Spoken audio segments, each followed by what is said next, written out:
Episódio 1. O pênalti que mudaria tudo. O futebol é composto de momentos. Momentos bons e momentos ruins, que somados constroem o amor que cada torcedor tem pelo seu clube de coração. Esses momentos nos levam ao limite das emoções, e o roteiro esportivo é muitas vezes cruel com o torcedor.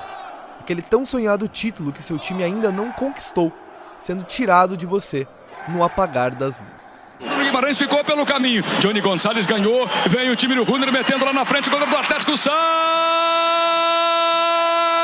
Pênalti.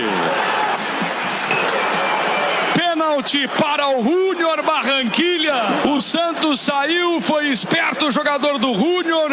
Jogadores do Atlético nem protestam. O árbitro espera um pouco e aponta a marca da Cal. Pênalti para o Júnior Barranquilla com 4 do segundo tempo da prorrogação de Lázari. A falta máxima foi em cima do Theo Gutierrez, né? Acho que foi do Johnny Gonçalves. Johnny Gonçalves. Entrou muito bem aí durante o segundo tempo, jogador muito perigoso, recebeu a bola na área, o Santos nem reclamou porque sabe que cometeu o pênalti. O jogador colombiano colocou na frente, foi atingido, a torcida agora incentiva o Santos. É o Barreira que pegou a bola ali para cobrança, o camisa 10 da equipe do Júnior. O cronômetro marcava 5 minutos do segundo tempo da prorrogação. O pênalti foi claríssimo. O goleiro Santos foi só nas pernas do atacante Johnny Gonçalves. Ali, com apenas mais 10 minutos de jogo, levar o gol significaria a derrota. Mais uma vez, o fantasma estava na porta do Atlético. Nesse momento, o estádio que vinha pulsando durante os 90 minutos ficou calado. Uma sensação estranha, um nó na garganta de cada torcedor. Eu falei, não pode, cara. Eu fui em todos os jogos fora, cara, a torcida tá botando fé, não pode, cara. Deus tem que ser correto, cara. Não pode entrar essa bola. Porque se entrasse ali, dificilmente a gente ia empatar logo depois, né? Pela questão do pouco tempo de jogo que ainda faltava e pela questão emocional, né? Deu pra ver que os jogadores estavam pensando, não é possível, cara. Pênalti pros caras no segundo tempo da prorrogação na nossa casa, disputando um título internacional, o estádio ficou gelado. A gente pensa de tudo, né? Pô, vamos pegar, a gente pensa também no pior, né? De a bola entrar, não tem como. Eu pensei no pior ali, te juro por Deus, que a chance de entrar ali era maior do que não entrar. A estatística tá aí, né? Então eu vivi um momento ali, eu e aquele ambiente, sabe? Não, na hora não pensei se ia entrar, se não ia. Eu só tava assim, entregue àquele momento, assim, o que tivesse que vir. E ao mesmo tempo pensando, cara, como que eu vou levantar da minha cama amanhã se essa bola entrar? Se der tudo errado. Eu só pensava assim, como será um dia seguinte de uma desgraça, sabe? Como essa. As promessas foram feitas nesse momento. Antes deles baterem o pênalti. Foi o momento que eu fiz as promessas. Eu falei, vai ter que ser. E aí a hora que os caras fizeram, eu falei, não é possível. Será que vai adiantar minhas promessas? As promessas vão adiantar? Não. É balde de água fria. Foi o meu sentimento. Não sei se dor, porque a gente fica um pouco sem poder explicar, né? Um sentimento quase de morte, de tudo, assim. Eu não sei te dizer tudo que eu senti ali. Eu devo ter gritado, chorado, pedido a Deus. Acho que não tinha ateu. Naquele jogo não tinha um atleticano ateu. Eu com o Eduardo disse assim, não vai dar mais. E isso, eu lembro que na hora que o pai falou isso me marcou muito. E não foi na hora do pênalti, não sei se você lembra, pai. Foi durante o segundo tempo inteiro, cara. A gente pensou, cara, não é possível que não vai dar. Porque o lance do pênalti foi o auge do susto. Foi o auge de você ficar gelado e pensar, não vai dar. Mas durante o jogo teve várias situações dessas. Os caras perderam no mínimo uns 5 gols, não sei. E ali na hora do pênalti, cara, eu falei, não acredito, né, pai? De novo, estaria acontecendo de novo. Na minha cabeça veio os flashes dos 3 gols do Grêmio em Erechim em 2004, dos 4 gols do São Paulo em 2005, dos 2 gols do Flamengo no Maracanã em 2013. de fato, passou tudo assim em 1 minuto, em poucos segundos, que se aquela bola entrasse, a gente perderia novamente o título, dessa vez em casa, né? Os outros 3 aí a gente acabou perdendo fora, né, em partidas decisivas. Dessa vez seria em casa e já me veio a pergunta, quando que o Atlético vai ganhar alguma coisa? Sempre chega e nada. O sentimento de pânico de ficar no quase mais uma vez moveu os pensamentos de todos naquele pênalti. Será possível que vamos perder mais uma vez? As lembranças das campanhas de 2004, 2005 e 2013 são naturais. Foram derrotas que calejaram o torcedor atleticano. Desde 2004, o fantasma do quase assombrava o clube. O jogo era válido pela antepenúltima rodada da Série A. O adversário era o já rebaixado Grêmio. O Atlético entrava na rodada com 2 pontos de vantagem em relação ao Santos. O time paulista jogou às 4 horas da tarde do domingo contra o Paysandu, em Belém do Pará. O time paraense lutava contra o rebaixamento e conseguiu arrancar um empate de 1-1 com o Santos. O Atlético entrou em campo no Colosso da Lagoa, em Erechim, para encarar o Grêmio. Se vencesse, o Furacão abriria 5 pontos do Santos, faltando 2 rodadas para o fim do campeonato. Foi aí que o fantasma fez sua primeira aparição. Que daí é que acontece aquelas coisas esquisitas e sobrenaturais que parece que só acontecem com o Atlético de vez em quando, que é aquela desgraça do jogo do Erechim, que o Atlético tá ganhando de 3-0 e de repente toma 3 gols, que já tinha acontecido muito e eu acho que faltava o espírito de campeão. O fantasma ainda assombraria o Atlético no ano seguinte, durante a Libertadores de 2005, mas dessa vez não seria bem dentro de campo. As coisas foram acontecendo e o Atlético chegou na final contra o São Paulo. E se tivesse jogado em Curitiba, existia grande possibilidade das coisas serem diferentes. Os São Paulinos falam muito, mas tomou 4 lá, não sei o quê. Só que assim, quais foram as condições que a gente tomou 4 lá? Extremamente abalados por não ter jogado em casa, com um elenco que não era o elenco da nossa maior confiança, porque talvez se fosse, poderia ter ganho em Porto Alegre. Mas não ganhou. O São Paulo, já sendo um time de tradição, que já tinha sido campeão, que já tinha sido campeão mundial. Então, para eles, era uma questão de honra tudo aquilo, ser campeão. E o Atlético ainda não tinha essa coisa da mentalidade de campeão, que também faltava. Parecia num tipo, nossa, a gente chegou até aqui, vamos jogar. E não, nossa, a gente construiu uma campanha para ser campeão. E daí a gente vai lá, o Fabrício perde um pênalti. Dali pra frente o Atlético não jogou mais. Desestabilizou completamente. E a questão de perder a Baixada foi muito difícil pro Atlético. Foi um golpe muito duro. Porque assim, com todo o histórico que a gente tinha com o São Paulo, a gente teria ganho deles em casa. Nem que fosse pelo grito da torcida.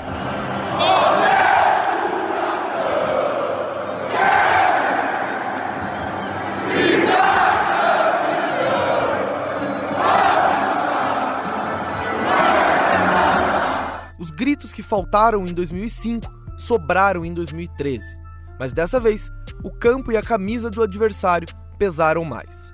O gol do volante Amaral, ainda na Vila Capanema, fez com que o Atlético chegasse ao segundo jogo da final sem uma vantagem e precisando ganhar de 11 jogadores dentro de campo e de 60 mil torcedores nas arquibancadas.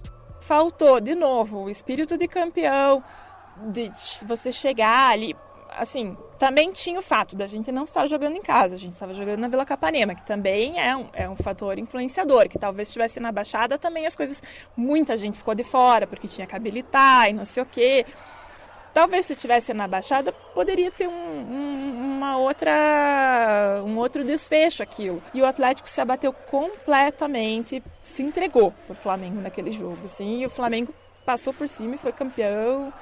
E ainda assim é uma coisa admirável que um monte de atleticano que foi pra lá, a gente conseguiu em boa parte do jogo calar a torcida do Flamengo e cantar mais que eles em 2.000 atleticanos. Canso de dizer, sou louco por você, maior do Paraná, pra sempre vou te amar. Essas foram as derrotas recentes mais doloridas que o Atlético teve. Isso gera na torcida uma insegurança gigante, ainda mais com um pênalti aos 5 minutos da prorrogação.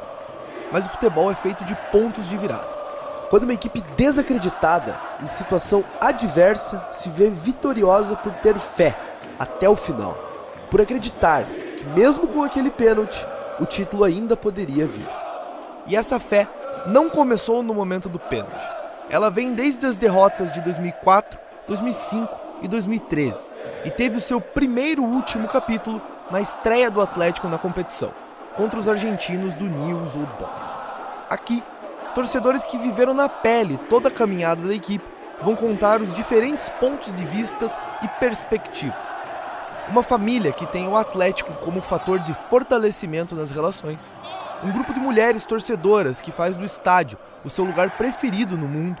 Um jornalista torcedor que vê a vida profissional e pessoal se misturar constantemente. Além, é claro, de um torcedor apaixonado que vivenciou todos os jogos dentro e fora de casa. Personagens que trazem à tona aspectos de suma importância para a existência do futebol, mas que nem sempre ficam em primeiro plano. Como, por exemplo, a relação que as famílias têm com os clubes e a paixão que é passada de geração para geração, desde antes do Atlético se tornar o que é hoje em dia.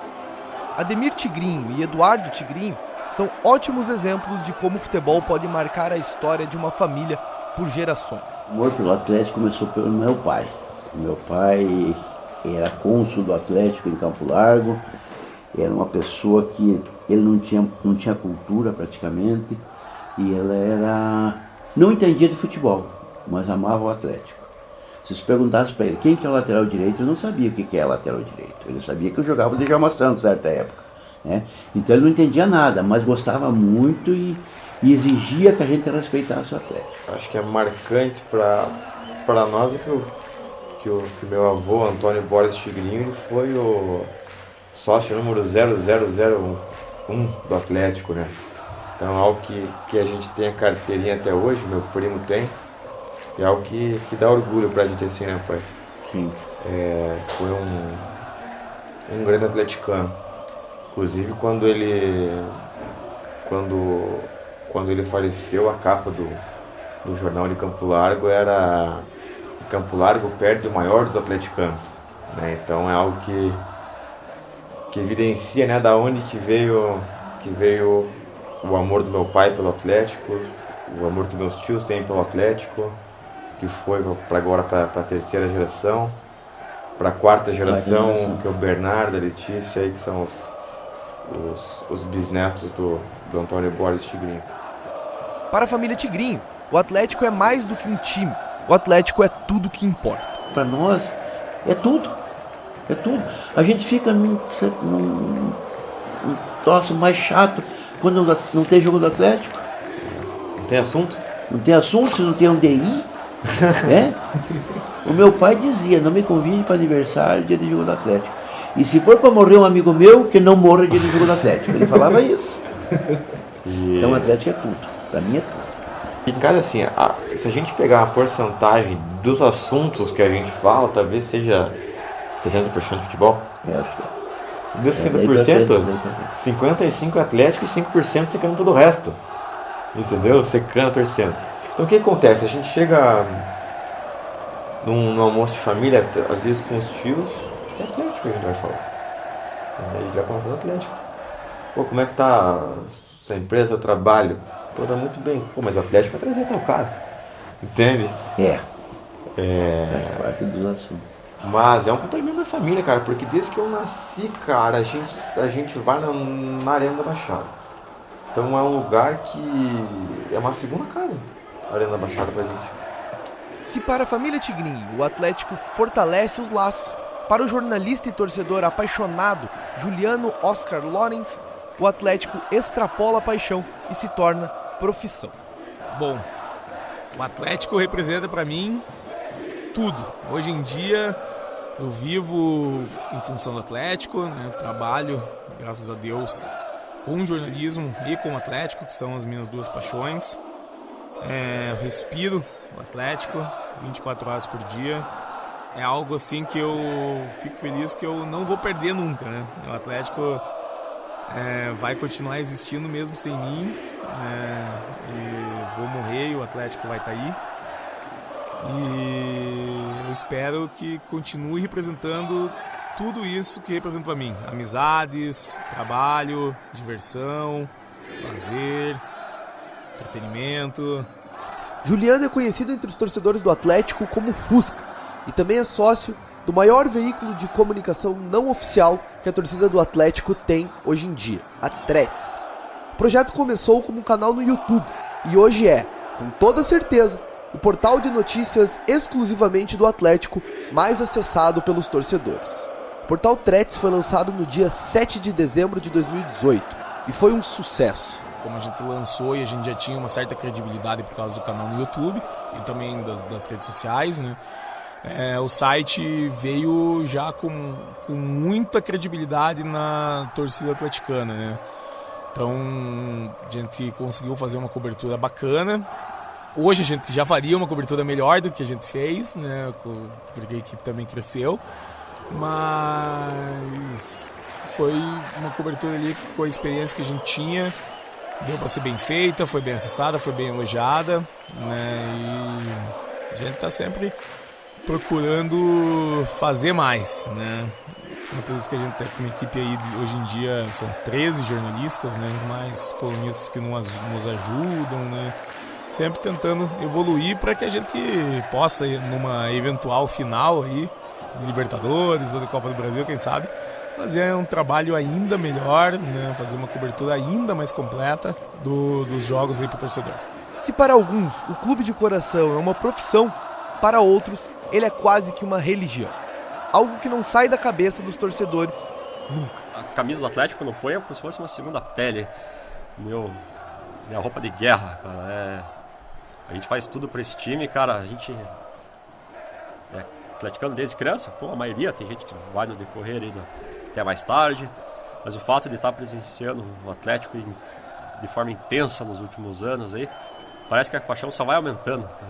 Parece que a gente já está no limite, não, mas sempre a gente vai ficando cada vez mais apaixonado. Quanto mais velho, a gente gruda mais nesse time, a gente pensa no time. Às vezes o time está de férias, a gente fica pensando no Atlético até nas férias. É uma religião, cara. Tá no sangue, tá na veia, cara. E não mexa com o meu Atlético, cara, por favor. O Atlético é nosso, é do povo, é time da nação e é estilo de vida, cara. Estilo de vida, religião. Tendo o Atlético como religião, Guilherme Rajbock é aquele tipo de torcedor que tem o privilégio de conseguir acompanhar o Atlético em diversos jogos fora de casa. Coube o destino dar a oportunidade dele participar de cada minuto de uma das campanhas mais importantes da história do Atlético. Foi quando saiu o sorteio da Sul-Americana, que eu acho que foi em dezembro, perto do final de dezembro ali. Eu e mais um grupo de amigos, a gente falou, vamos tentar acompanhar até onde o Atlético for indo, né? Então a gente fez essa promessa. Mas, além de envolver paixão, laços familiares e até mesmo virar profissão, o Atlético também é uma ferramenta social para debates mais que necessários.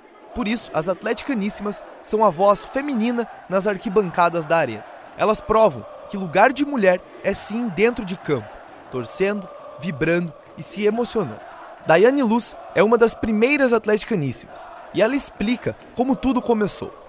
Por mais que antigamente não tinham muitas mulheres, mas as mulheres sempre estiveram muito envolvidas na questão do Atlético, sempre teve, né? Isso não é novo efetivamente, mas talvez agora que a gente está conseguindo chamar atenção para o quanto isso é importante. E outra coisa, nós sempre estivemos lá, só que estávamos separadas. O que chama atenção agora é que juntou tudo. Mais ou menos em 2015 nós nos conhecemos, né? Algumas já se conheciam, mas também não assim de ser amiga e de se ver sempre. 2 eram amigas lá, 2 aqui, e a gente acabou se juntando em 2015, mais ou menos em julho, e montou um grupo no WhatsApp. Éramos 7, 8 meninas no começo, e começamos a nos encontrar, fazer uns pré-jogos ali no Camisas, né, que virou até o nosso ponto de encontro oficial hoje. E aí pré-jogos, pós-jogos. Mas o mais interessante foi começar a ver como todas as mulheres que estavam ali tinham a mesma identificação que a gente tinha. E isso que é o mais surpreendente, porque normalmente, por exemplo, você está na escola, você está na faculdade, enfim, você é a louca que vai faltar o último horário da faculdade para ir num jogo de quarta-feira à noite. Era a exceção, né? Exatamente. Então a gente sempre se sentia a exceção. E de repente você dá de cara com 40 mulheres que são exatamente iguais a você, é emocionante. Então, é querer estar perto, é querer estar junto e mostrar que ali é o nosso lugar. Sempre foi, né? Só que agora é que as pessoas estão notando mais isso. E o intuito e a importância é justamente essa. É mostrar pra mulher que às vezes tá lá, putz, eu queria tanto ir no jogo, mas eu não tenho companhia. É dizer que ela tem sim, ela tem companhia, porque ela pode vir ali assistir. Tem quantas meninas que assistem com a gente, né? Que vêm e assistem e depois até engajam e até entram no grupo. Outra atleticaníssima é a torcedora Michele Tordic. Michele é um dos principais exemplos na luta por mais mulheres nas arquibancadas.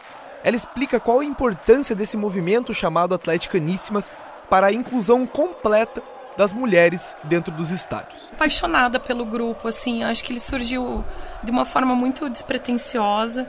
A Mila, que é do círculo de história do Atlético, ela reuniu, assim, aleatoriamente meninas, né, atleticanas, e a gente sempre ali trocando ideia, momento político do clube, jogo e não sei o quê, né? E aos poucos o negócio foi tomando forma.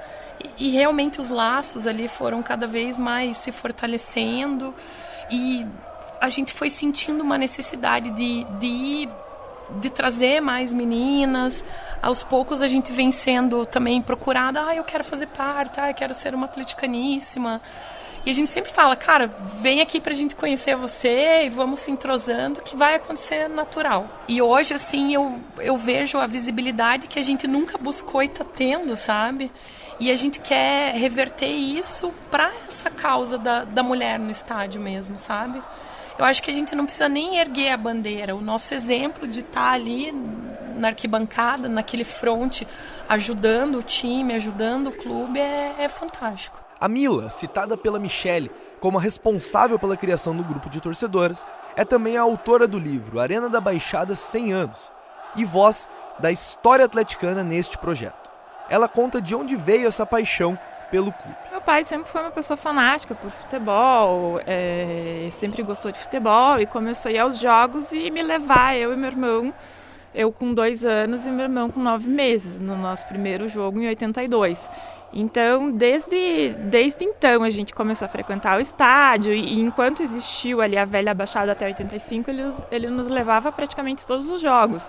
Por mais que a gente mais dormisse, brincasse, não entendesse nada do que estava acontecendo lá, a gente estava ali já vivenciando esse momento, assim, e eu tenho lembranças dessa velha Baixada bem fortes na minha mente de como era o estádio e tal, e assim, ele ficou ali abandonado, mas a gente sempre estava por ali, passando em frente, indo ver um ou outro treino que acontecia ali, porque daí as coisas curiosas, nós mudamos 3 vezes na mesma quadra, para não sair de perto da Baixada. A gente morou na Getúlio, depois na Buenos Aires e hoje a gente está no Desembargador Mota, então faz 38 anos que eu moro do lado da Baixada. E isso faz com que o Atlético seja muito forte na nossa vida. A gente cresceu com o Atlético ali do lado e acompanhando. No tempo do Pinheirão a gente já não foi mais tão presente, assim. O meu pai acabava não indo.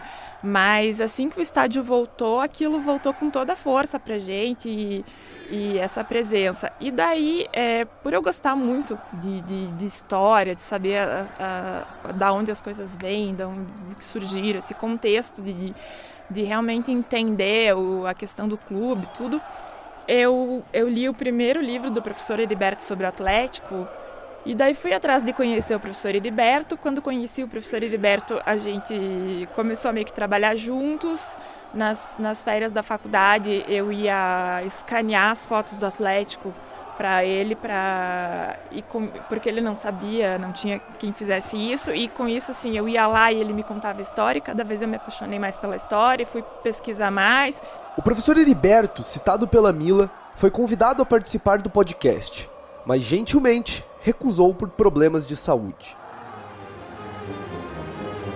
É na voz e perspectiva desses torcedores que a campanha da Sul-Americana de 2018 será contada aqui. Cada um representa uma parcela da torcida atleticana e tem a sua maneira peculiar de enxergar o futebol e o Atlético. É sob esse olhar que vamos começar agora a contar uma das caminhadas mais importantes da história do Clube Atlético Paranaense. A estreia do Atlético na 17ª edição da Copa Comebol Sul-Americana foi contra os argentinos do Newell's Old Boys, no dia 12 de abril de 2018. A partida de ida foi disputada na Arena da Baixada e era válida pela primeira fase da competição. Os pouco mais de 11 mil presentes naquela noite de quinta-feira viram um dos melhores jogos do Atlético sob o comando do treinador Fernando Diniz. Um deles era Guilherme Rajbock.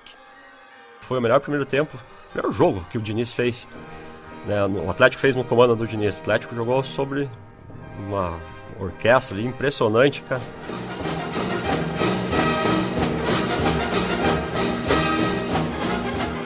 Sob o comando do maestro Fernando Diniz, o Atlético compôs uma verdadeira sinfonia de passes certos. Uma obra de arte tão bonita que chegou a iludir os próprios torcedores rubro-negros, como conta o torcedor Eduardo Tigrinho. Eu lembro que nesse jogo contra o Newell's, o jogo na Baixada, assistiu eu, meu pai e meu primo, Murilo, e foi show, cara. Foi show ali. Aquele dia o Fernando Diniz iludiu todo mundo que assistiu aquele jogo. O time jogava por música. Eu lembro que o Guilherme fez um golaço. Edilson de Souza. A bola sobra para Lúcio Gonzalez, que trabalha com o Rosseldo. Já abre na direita para Pavês. Pavês dominou para Nicão. Nicão mais atrás para Pavês. Pavês para Nicão. Passou no vazio. Lúcio Gonzalez pediu o Rosseldo na direita. O Pablo infiltra na entrada da grande área. Cruzou na boca do gol. Recuo feito. Guilherme.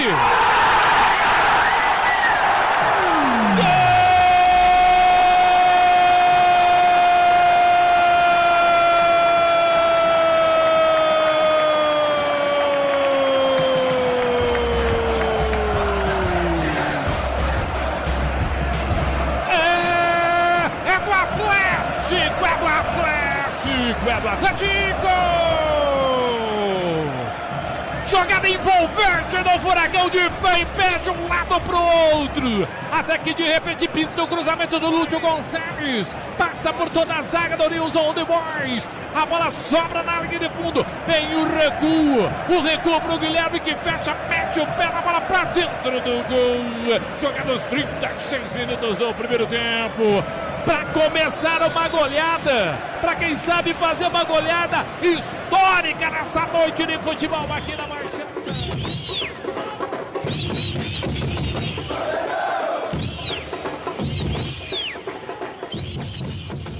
O gol narrado por Edilson de Souza, da Rádio CBN Curitiba, foi o terceiro gol atleticano na goleada por 3-0 contra os argentinos. Realmente, aquela noite foi especial para o Atlético, que teve nesse gol a característica mais emblemática do futebol jogado pelos times de Fernando Diniz.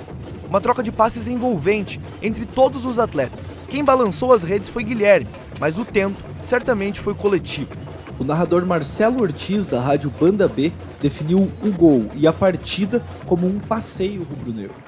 Virou passeio na arena, jogadaça de pé em pé, e na ponta esquerda o garoto bom de bola evitou que se perdesse Renaldi e só soltou para trás na entrada da pequena área. Faz o teu Guilherme, ele de cara pro gol, enche o pé, estufa a sede do goleiro Pocernic. Guilherme amplia o marcador, é um passeio do Furacão na estreia da Sul-Americana. Ao todo, 9 jogadores encostaram na bola durante a jogada, que durou 1 minuto e 12 segundos.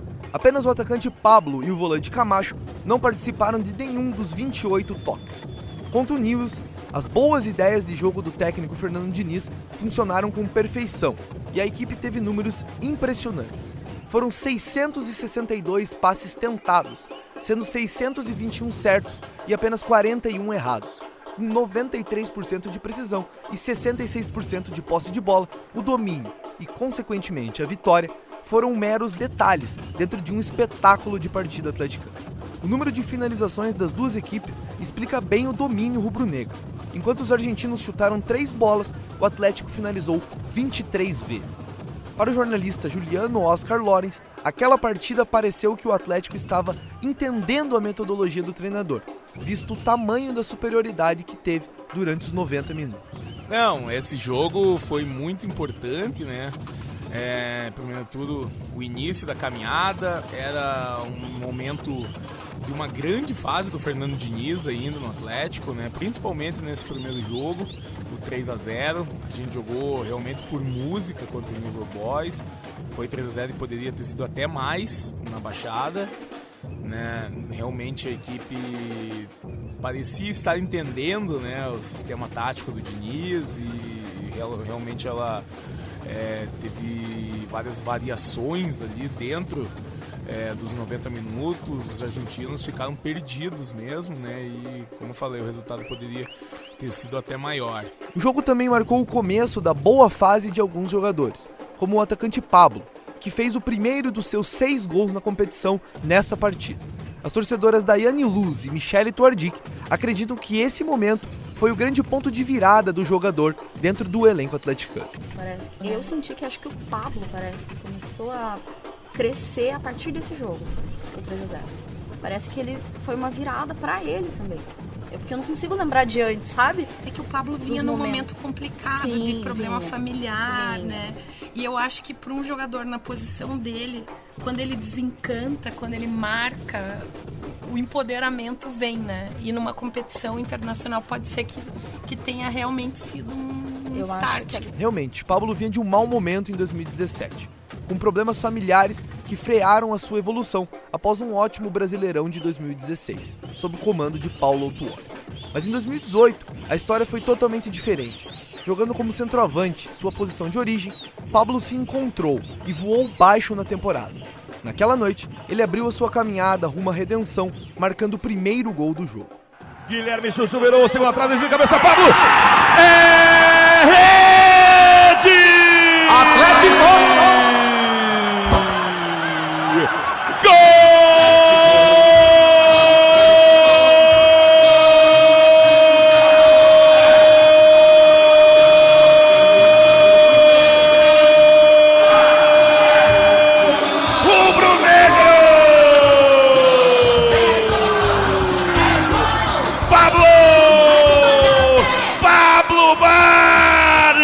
Furacão, Pablo de cabeça, ele sobe muito bem, segundo andar, segunda trave, sobe livre de marcação, escanteio bem cobrado, na segunda trave, Pablo sobe com estilo, escolhe o canto de cabeça, tira do goleiro, Pogiste, e vai morrer no fundo das redes, Pablo, camisa 5 brilhando, é o primeiro gol do Furacão na Sul.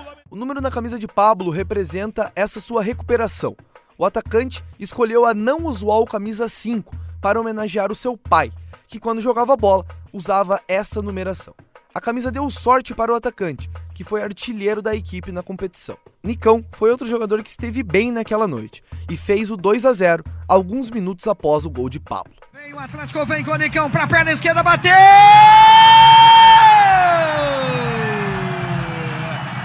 Tome ligou!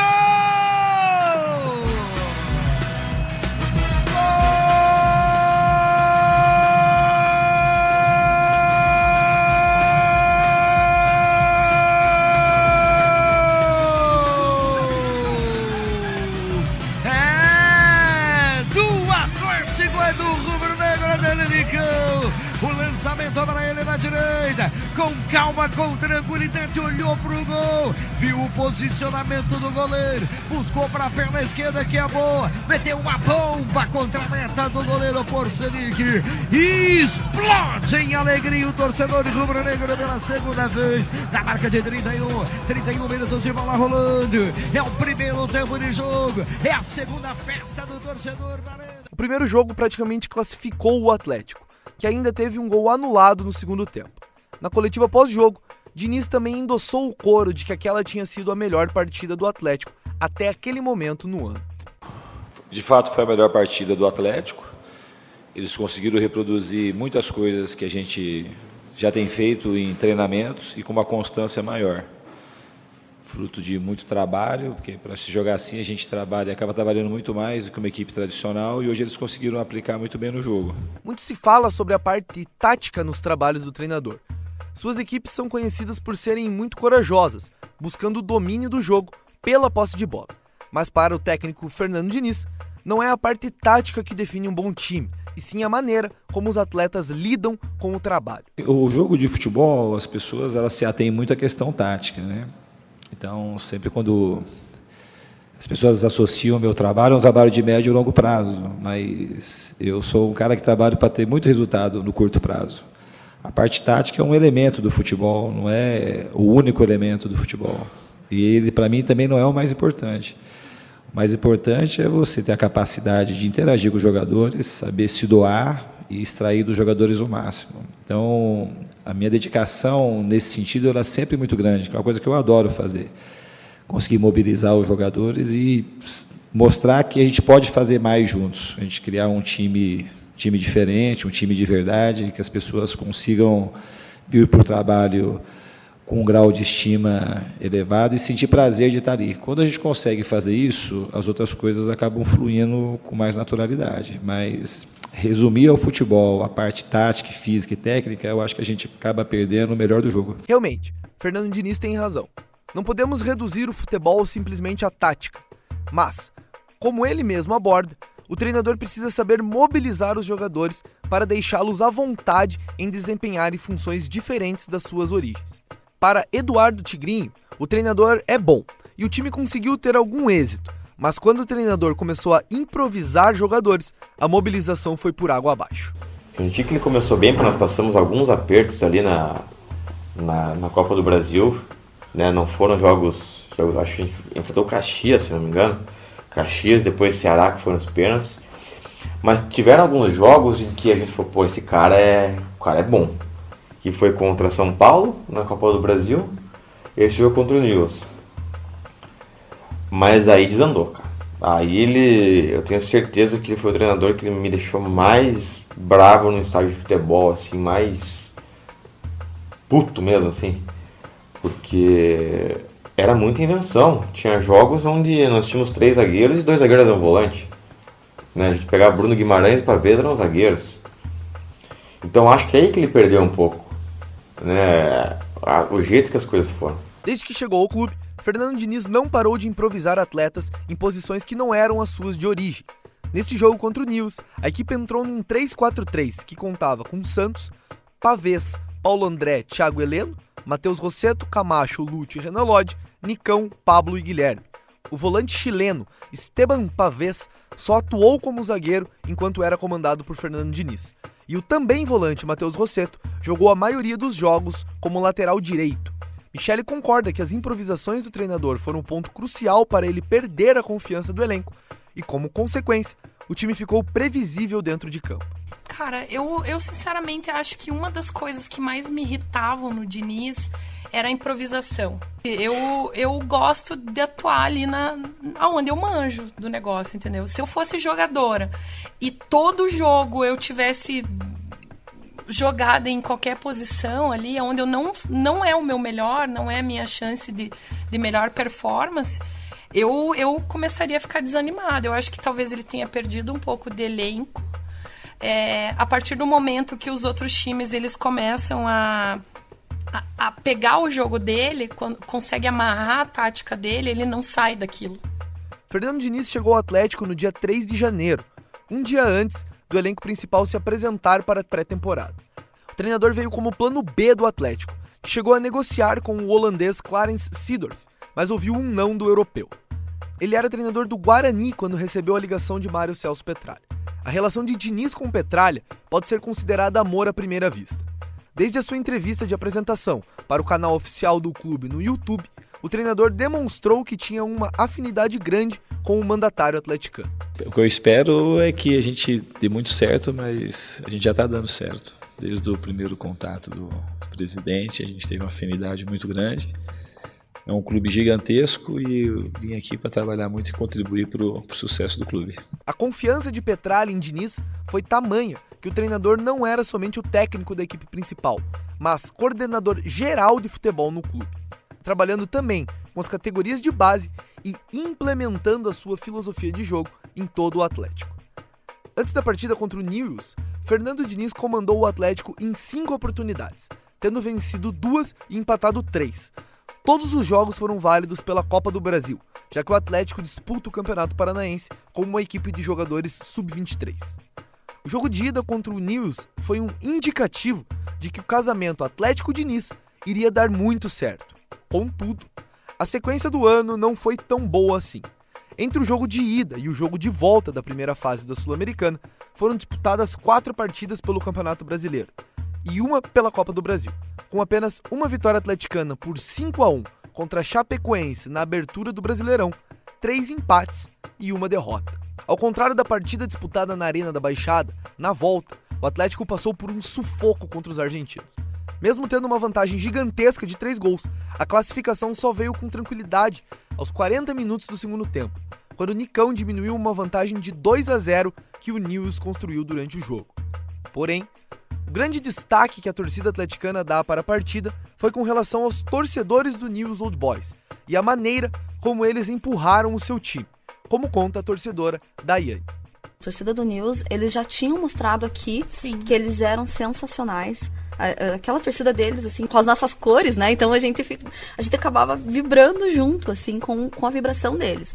E lá no estádio deles também. Assim, imagine, em dobro, né? Porque aí eles em maior quantidade. E eles empurram o time. Eles empurram. A hora que começa a cair aqueles papéis, assim, ó, aqueles papéis prateados que a gente tinha antigamente aqui, parece que vem abaixo, assim, ó. Vem abaixo. E o estádio, ele é super aberto. Não é pra fazer um caldeirão, por exemplo, como faz aqui. Mas o volume daquele estádio, o volume que eles cantam é impressionante. O torcedor Guilherme concorda que a torcida do Newell's realmente é muito apaixonada. Ele esteve presente em todos os jogos do Atlético na competição e conta como foi a experiência na Argentina. Ele destaca o clima adverso dentro do estádio, com chuva e muita pressão da torcida local. Fomos para Rosário, sim, chegamos lá um dia antes, como a gente sempre faz, né? Porque às vezes no dia pode dar algum imprevisto de cancelar voo. Fomos no jogo, tava um frio, uma garoazinha chata, cara. A torcida dos caras, assim como eles fizeram aqui em Curitiba, cantaram o jogo inteiro, absurdamente. Ali deu pra ver que o grupo tava meio, não sei se rachado a palavra certa, mas dava pra ver que na hora que o Nicão marcou o gol ali, pouca gente foi abraçar ele, tava um grupo meio separado, o Diniz tava assim em comando. E aquele gol do Nicão ali, que se ele não marca, cara, ia ser um sufoco até o final, porque se os caras marcam 3-0 ali, ia pra pênalti, daí sabe lá o que ia acontecer. Mas é ali que começou a nossa caminhada. Sofrido, como sempre é o Atlético. O jogo espetacular, a torcida amiga, assim, ficamos tomando cerveja com eles fora do estádio ali. Claro que a gente não pode dar uma bobeada, né? Porque ainda mais se tratando de argentino. Mas ali que começou a nossa caminhada. O jornalista Fusca relembra como foi a partida. Já em Rosário, a gente começou já numa fase de queda, né, do nosso ex-técnico, né, o Atlético não jogou bem, tomou um sufoco, 2 gols do jogador de São Tomé e Príncipe, né, Luiz Leal, posteriormente foi oferecido até para o Atlético, né, acabou não fechando, mas já foi um jogo que deu a entender que o técnico já não estava mais com o comando do time, vamos dizer assim, né? Foi uma classificação bem sofrida, mas merecida. Merecida principalmente por causa do primeiro jogo, né? Luiz Leal foi desfalque para os argentinos na partida de ida do confronto, porém, extremamente decisivo no jogo de volta. Sem festa, a Rádio Transamérica narrou assim os 2 gols do atacante do Newell's. A narração é de Moura Júnior e o comentário de Nicolas França. Contra-ataque, olha o contra-ataque do time adversário, na frente para ele, Leal, dominou, partiu, ajeitou, goleirão saiu, limpou pro gol. Gol da equipe do Newell's Old Boys, 36 minutos sem festa na Rede Transamérica. Desce a equipe do Newell's Old Boys, desce pela esquerda do campo de ataque, levantamento na grande área, conduziu pro gol. E a distância apareceu, gol contra ali, hein, Nico? A distância aqui me pareceu Luiz Leal, de novo. Será? Camisa número 7, e ele saiu comemorando. Se no primeiro jogo o Atlético teve o domínio completo da partida, na volta foi o Newell's que ditou o ritmo do jogo. Com 55% de posse de bola, os argentinos eram muito mais perigosos. Foram 8 finalizações certas por parte do Newell's contra apenas 2 do Atlético. A diferença no número de passes trocados também explica a inoperância do Atlético na partida. Se no primeiro jogo foram trocados 662 passes, na segunda partida o Atlético trocou apenas 280 passes, menos da metade em relação ao jogo de ida. Contudo, a escalação da equipe contou com uma alteração: a entrada de Zé Ivaldo na zaga no lugar de Paulo André. O 3-4-3 e as improvisações seguiram. assim como a queda de rendimento de um time que viu seu auge chegar muito cedo e não soube ser resiliente. Nesse rendimento ruim e vendo a vantagem se desfazer, o Atlético conseguiu encontrar um gol aos 40 minutos do segundo tempo. A narração é de Anderson Luiz, da Rádio Banda B. Ali a bola. Faz a cobrança curtinha, entrega pro Pablo de primeira. Bom passe, abriu pra Lodi na linha de fundo, cruzou dentro da grande área. Lá vem Nicão, batendo de primeira pro gol! Atlético!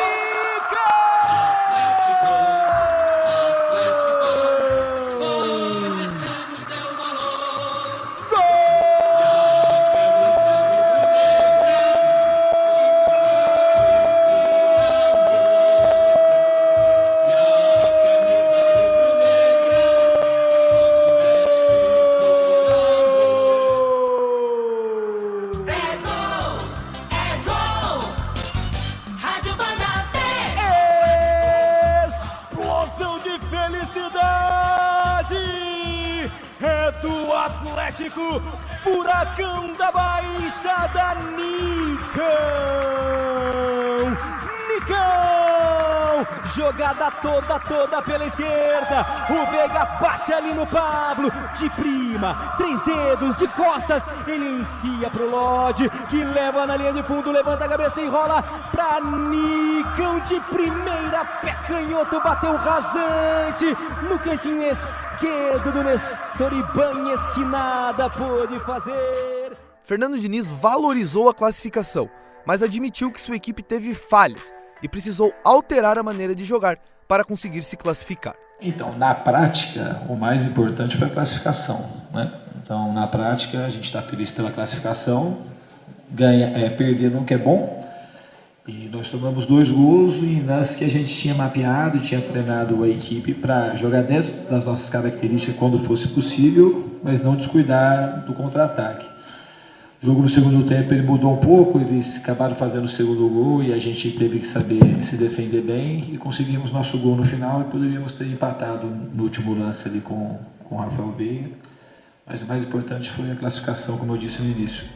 A derrocada de Diniz no comando técnico do Atlético foi vertiginosa. Após a fraca partida em Rosário e a classificação, o time decaiu muito de rendimento. No período posterior ao jogo, foram 6 derrotas, 1 empate e 1 derrota. Esse baixo aproveitamento deixou a torcida extremamente irritada com o treinador e pedindo desesperadamente a sua demissão. Mesmo com muitos motivos para demitir Fernando Diniz, o presidente Mário Celso Petralha sustentou a sua posição irredutível de manter o técnico pelo máximo de tempo possível. Em uma entrevista para o blog do Júlio Gomes, do UOL, no dia 22 de maio, 12 dias após a classificação para a segunda fase da Sul-Americana, o mandatário rubro-negro garantiu que Diniz só saía do clube por vontade própria e que não seria demitido nem se o Atlético acabasse caindo para a segunda divisão. Petralha ainda afirmou que o treinador teria se encaixado perfeitamente na filosofia do clube. Em outra entrevista, dessa vez para a Rádio Transamérica, no dia 6 de novembro, o mandatário chegou a discutir com o apresentador Marcelo Facchinnello sobre o treinador. Agora, ao nível do Fernando, quem sabe o Guardiola, sem querer puxar o saco do Fernando Diniz, mas está numa outra dimensão. Mas ele não deu certo em lugar nenhum, presidente, até hoje. Meu amigo, isso é uma afirmação sua. Não, os números mostram não, isso. Não, número não. Ele chegou num timeco do Audax e foi para a final do Paulista. Nunca mata-mata. Não importa. Se ele não tivesse dado certo nenhum, ele não teria feito o que ele fez. Então, esse tipo de preconceito não é que vocês... Claro que é. Preconceito, rótulos que a imprensa faz, por isso que eu não venho tanto aqui. Porque é muito leviano da parte de vocês. Mas ainda bem que você veio, né? De vez em quando. Porque é leviano, não deu certo em lugar nenhum. Isso é uma falácia, uma mentira, um sofisma. As declarações de Petralha sobre Fernando Diniz sempre foram fortes e mostram que o mandatário rubro-negro confia plenamente no treinador. Porém, irritaram demais os torcedores, como conta o torcedor Ademir Tigrinho. Ele se iludiu. Palavra mais curta e grossa. Ele se iludiu, porque ele vendia sonhos, aquele rapaz mesmo. Vende sonhos ainda, né? Tá num time grande, né? Um time que tem força, assim, mas ele foi isso. Outros torcedores também reclamam dessa insistência de Petralha com Fernando Diniz. Essa declaração da Petralha, eu acho que Ele dá algumas declarações polêmicas e às vezes faz algum sentido. Essa foi polêmica, sem sentido, e eu não concordo com uma palavra que ele falou. Não tem como concordar, né? Eu acho que... Eu não sei se é uma provocação, se ele quis bancar o cara, motivar, não sei, que a gente nunca sabe o que passa lá na cabeça do Petralha, né? Eu acho que ele deixou um legado, né? Eu acho que muito menor do que ele deve achar que ele deixou. E o sistema de jogo do Atlético de toque de bola foi dirigido com ele, porque era só chutão. Inclusive, sobre a gestão do Petralha, ele tem o histórico de demitir vários técnicos, né? Até soou estranho ele falar isso, que ia bancar o Diniz, mesmo que caísse para a Série B. Eu acho que... Tanto que não aconteceu porque ele não aguentou, a pressão foi muito grande. Fatalmente, eu acho que nós ia cair para a segunda divisão se ele ficasse até o final. Por sorte, fizemos uma pressão absurda. E acho que até os jogadores também devem ter feito uma pressão, né? Aquela coisa de corpo mole, não sei se fizeram ou não, mas eles estavam desanimados. Mas eu acho que se o Petralha mantivesse a palavra dele, cara, ele ia perder muitos pontos com a torcida. E isso ia ter um reflexo absurdo aí na nossa história. Eu fiquei muito revoltada na época, assim. Porra, a situação era muito desfavorável no campeonato, pegar ali aquele projeto andando. Enfim, eu tinha essa preocupação, eu não saberia quem entraria no lugar do Diniz. Mas eu, sinceramente, eu fiquei muito de cara com o Petralha na época, porque os números falavam por si, né?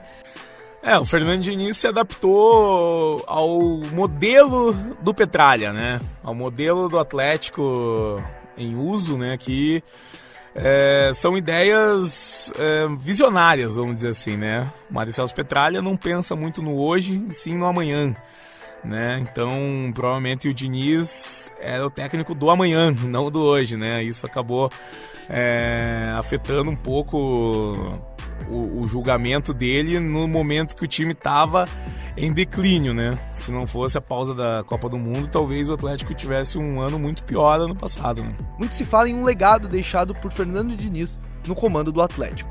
Mas com toda certeza, os resultados e a pressão da torcida e diretoria fizeram com que Petralha voltasse atrás nas declarações e demitisse o treinador na parada da Copa do Mundo. Quando o campeonato fez a pausa, o Furacão estava em 19º lugar, com apenas 9 pontos conquistados, na vice-lanterna da competição, empatado com o último colocado Ceará. Pelo Atlético, Diniz teve um aproveitamento de 34%, com 5 vitórias, 7 empates e 9 derrotas em 21 jogos. Foi demitido oficialmente no dia 25 de junho, dando lugar ao treinador campeão paranaense de 2019, Thiago Nunes. O jornalista Fusca faz um balanço dos pontos positivos e negativos do treinador durante seu período no clube. O sistema tático dele é bom, a posse de bola. Hoje em dia se ganha jogos com posse de bola, né? Por vezes os números acabam não ajudando os times que têm esse estilo, mas manter a posse de bola é sofrer menos, né? Essa é a tônica da tática do Fernando Diniz, e particularmente eu gosto disso, de todos os jogadores trabalhando, né? E intensidade, né? Eu acho que cada um com a sua função definida, no ataque principalmente. O time mostrava, como nesse primeiro jogo, nesse 3-0, o time mostrou que tava pingando óleo, né? Tava jogando por música. Então, eu acho que principalmente o sistema e as variações táticas do Diniz são louváveis. Pontos ruins, o risco na zaga, o sistema defensivo fica vulnerável durante os 90 minutos com isso, né? O Atlético, com o Diniz, acabou passando alguns apuros, mas não sofrendo efetivamente gols, né? Vulnerabilidade do sistema defensivo é o principal ponto negativo, além da gestão de elenco dele, né? Aí, relacionamento interpessoal, ele é um cara que cobra até demais nos treinos, acaba passando um pouco do limite, e isso acaba incomodando, né, os funcionários dele, vamos dizer assim, né? Até por esse motivo que ele acabou sendo demitido aí jogos depois, a contragosto da diretoria. Independente de números e aproveitamento, Fernando Diniz foi importante para que o Atlético modificasse a sua maneira de jogar e ganhasse coragem para enfrentar qualquer adversário. Seu legado foi utilizado pelo sucessor Thiago Nunes dentro da Sul-Americana, muito pela capacidade de adaptar aquele estilo de jogo para algo mais competitivo. E foi após a parada da Copa do Mundo que o verdadeiro El Paranaense surgiu. El Paranaense é um podcast produzido e lançado com exclusividade pelo portal trex.com.br. Roteiro, locução, edição e produção, Marcos Guedes. Finalização, design gráfico e divulgação, André Grochevski.